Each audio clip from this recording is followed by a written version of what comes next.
আমি 24 ঘন্টা সার্ভাইভ করবো 100 টাকা দিয়ে পদ্মা নদীর পাড়ে। পদ্মা নদী যেটি হলো বাংলাদেশের ভিতরে অন্যতম একটি স্রোতশীল নদী, যেই নদী টেনে নিয়েছে তার মাঝখানে অনেকগুলো প্রাণ।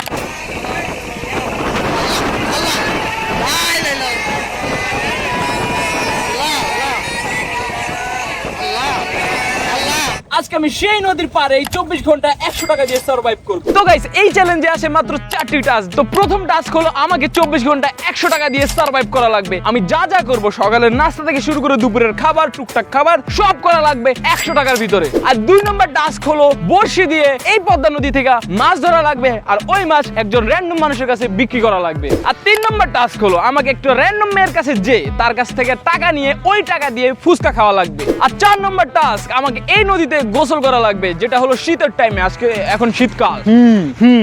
আমি এই টাস্ক করতে চাই না। তো চলো বেশি কথা না বলে এই চ্যালেঞ্জ স্টার্ট করা যাক। তো গাইজ আমরা ইন্ট্রো দেওয়ার জন্য মূলত লোকালয় থেকে বেশি দূরে চলে আইছি। হ্যাঁ, আর আমার কাছে আছে বর্তমানে ওই যে সবাই জানো তোমরা 100 টাকা। আর কথা হইছে এখন বাজে পাক্কা সকাল 10টা। আমরা কি ভোরে ভোরে যে উঠি দাদা ভিডিও বানানোর জন্য, কি বলবো গাইজ। নিচে সর্ষা পাতা ছিল, আমি ওটা নিমু ভাবছিলাম, ভুলে গেছি। কাছে মনে করছিলাম, আমাদের দূর লাগতো। কইছি না একটা নিমু মানে নিমু, এই গাছটা এখানে আমি রোপণ করছিলাম শুধু এই সিনটার জন্য।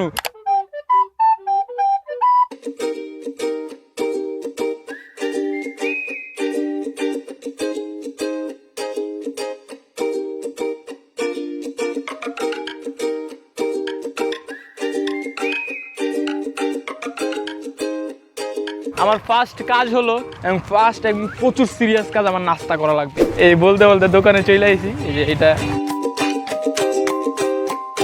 কি রে, তুই না কইলি পরোটা আছে, কই সিঙ্গারা আছে?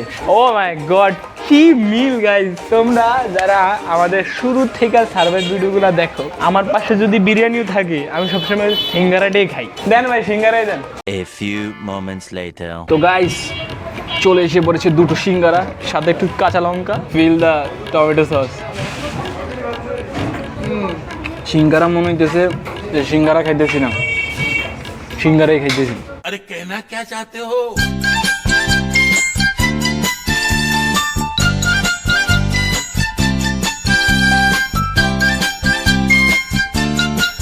তো গাইস দুটো সিঙ্গারা একটি কাঁচা লঙ্কা মেরে দেওয়া শেষ। আবার বাংলা ছবি চলতে ভাইয়া 20 টাকা দুইটা সিঙ্গারা একটি কাঁচা লঙ্কা। তো গাইস আমার সকালের নাস্তা শেষ। তবে আমি একটা এলা পিওর বাঙালি হিসেবে আমার লাগে কড়া লিকার মার্কা একটা চা, একটা দুধ চা দেন। ও মাই গড, উপর দিয়ে শহরও দিছে, ভালোবাসা গাইস। দেখো গাইস এই পদ্মা নদীর মাছ, চাপলি, ট্যাংরা, তারপরে আরো নানান পদের মাছ এই নদীরই দেখো। তো গাইস এখন চায়ের বিল দিব। তো গাইস আমরা চাটা খেয়ে চিল করতেছি। এখন আমরা দেখাই আমার ব্যাগে কি কি আছে। বাই দ্য ওয়ে আমার কিন্তু এখন বাজে পাক্কা 12:30 ভাই, প্রচুর টাইম খরচ হয়ে গেছে, টাকাও অনেক খরচ হয়েছে, 30 টাকা খরচ করে ফেলছি আমি টোটাল সকালের নাস্তা হিসাবে। তো চলো এখন দেখা যাক আমার ব্যাগে কি আছে। এটা হলো আমার বাইর, ঠিক আছে, বন্ধ করে দিতে। এটি কিনলে আমার ব্যাগে কিরে সাফার মারে। আর আছে লাল শর্ট প্যান্ট, যেটা আমার গোসলের টাইমে লাগবে, গামছা, আর জীবনের মতো কালো একটা হুডি, যেটা আমার শীত মানে শীত এখনই পড়তেছে, ঠান্ডা ঠান্ডা বাতাস তো শিহুরুতি করে দিচ্ছে আমাকে শীতে। আর মাছ ধরার জন্য কি কি আছে যখন ধরতে যাবো তখন দেখাবো, এখন দেখাবো না। তো এত কিছু করার পর এখন একটু ঘুম দেখি বলো। হ্যাঁ 12:30 বাজে, আধা ঘন্টার ঘুমাই, 1টার দিকে গোসল করতে উঠবো। ফাইজলামি করতে করতে না ঘুমে আয় বলতে। A few moments later. তো গাইস এখন আমরা মাছ ধরার জন্য একটা পারফেক্ট স্পটে যাব, যেটা হলো এই যে লঞ্চ যেখানে ঘাট দিয়েছে এখানে যাব।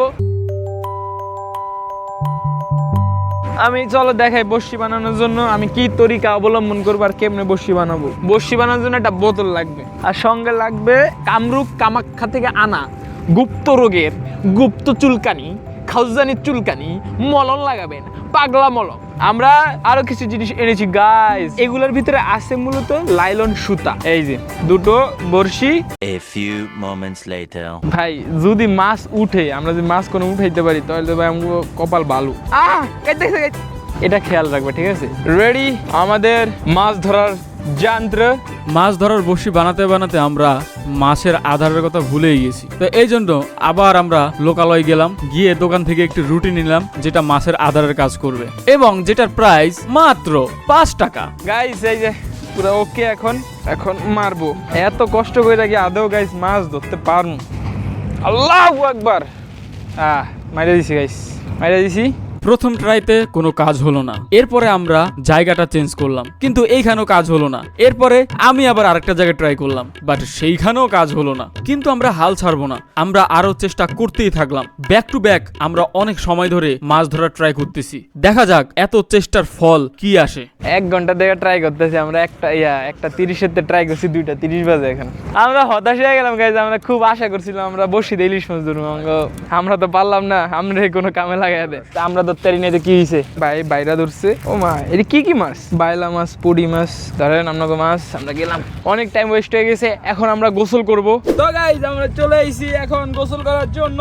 তোমরা আমার পেনটা বুঝতেছো না, তোমরা জাস্ট ইমাজিন করো কেউ আমাদের ভিডিওর ভিতরে কেউ রাতে 3টা কিংবা 2টা বাজে ভিডিও দেখো, শীতটা যে বাইরে পড়ছে ওই শীতের মতোই পানিতে ঠান্ডা। যাক, এটা টাস্ক, আমার তো গোসল করণীয় লাগবে। আমি গোসল করি, আমি প্রস্তুতি নেই। তো গাইজ এখন আমি টিকটকার স্টাইলে একটা ট্রানজাকশন করবো। গাইজ লুকটা দেখছ তো? অস্থির লুক না?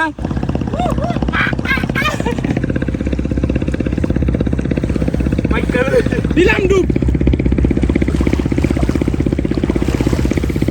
এখন গা মুছে দুপুরের খাবার খাইতে যাই। তো গাইজ এখন চলে আসলাম দুপুরের খাবার খাইতে। বাজেট কিন্তু খুবই স্বল্প, জানি না খুব খেয়ে যেতে পারে আজকে। আমরা চলে এসে পড়েছি কাজী হোটেল। যারা নড়িয়া মুলফুতগঞ্জের মানুষ আছে তারা তো চিনোই। এই তো আমরা কাজী হোটেলের এখানে বসবো। পদ্মা নদীর পানি ঠান্ডা অনেক। ডিম কত? 30 টাকা। ভাতের প্লেট কত? 20 টাকা। পারফেক্ট। তো গাইস এটা হলো আমার দুপুরের খাবার। কাঁচা লঙ্কা, সাথে লেবু, তার সাথে স্পেশাল এগ। চলো খেয়ে দেখি।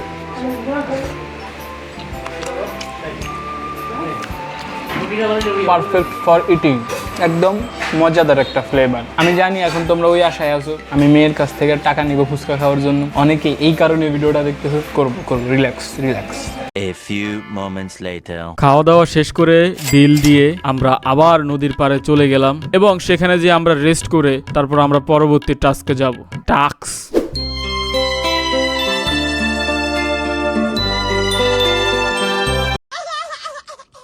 তো গাইজ এখন হলো যে টাস্কের ব্যাপারে তোমরা অনেক রিসার্চ করতেছে, ওইটা করব। আমরা অলরেডি দেখছি যে এখানে অনেক আপুরা আসা শুরু করছে। তো তার ভিতরে দেখি একটা আপু ওই জায়গায় বসে আছে, 2-3 জন। দেখি যায় জিজ্ঞাসা করে যদি দেয়। গাইজ এক আপু রাজি হয়েছে আমাদেরকে টাকা দেওয়ার জন্য। আমরা এখন আর ডাবডুব যাই না, আগে পারমিশন নিই। তা আপুকে বুঝায় বলছি, তা আপু টাকা দিবে। তো আপু দেন, টাকা দেন। সেই না আর না, কতদিন আর মেয়ে করে চালাবো বলো? আমাকে মাফ কর।